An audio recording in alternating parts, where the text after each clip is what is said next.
Kemuliaan Hasan bin Elai. Ujian dari seorang Badui.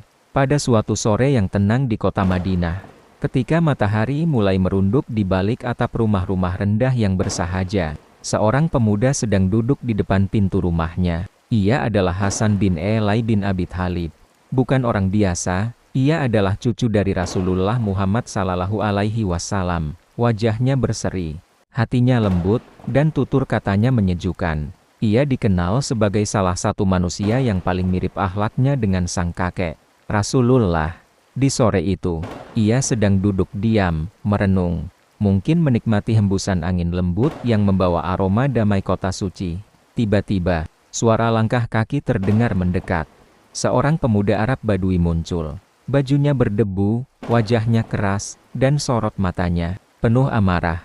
Tanpa basa-basi, tanpa salam, pemuda itu langsung mencaci maki Hasan. Badui dengan suara penuh emosi. "Kau Hasan, cucu Muhammad. Sungguh, aku tak mengerti mengapa orang-orang memuliakanmu. Ayahmu, ibumu, mereka tidak lebih baik dariku. Keluargamu hanya membuat orang lemah." Quote.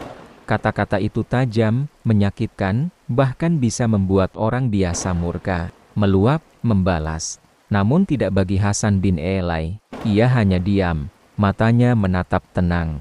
Tak ada kemarahan, tak ada balasan. Ia mendengar, dan mendengar, hingga pemuda itu kehabisan kata. Dan saat keheningan menggantung di antara mereka, Hasan membuka mulutnya. Suaranya pelan, tapi menggetarkan. "Wahai saudaraku, apakah engkau lapar, haus, atau sedang dirundung masalah?" Pemuda itu tertegun, tapi bukan karena tersentuh. Justru, ia semakin emosi. Ia melanjutkan caciannya, lebih keras, lebih kasar. Namun Hasan tetap tenang.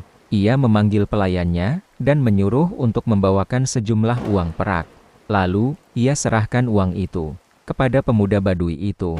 Dengan tangan terbuka dan hati penuh kasih, Hasan berkata, Hasan penuh simpati, "Maafkan aku, inilah yang aku punya. Terimalah ini, dan semoga Allah melapangkan jalanmu."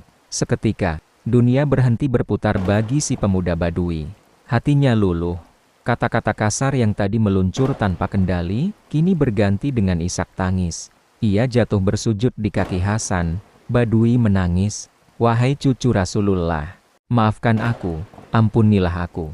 Sebenarnya aku hanya ingin mengujimu. Aku ingin tahu, apakah engkau benar-benar mewarisi akhlak Rasul, ataukah hanya bayang-bayang dari nama besarmu?" Tangisnya pecah. Air matanya jatuh membasahi tanah. Dan pada hari itu, seorang pemuda Badui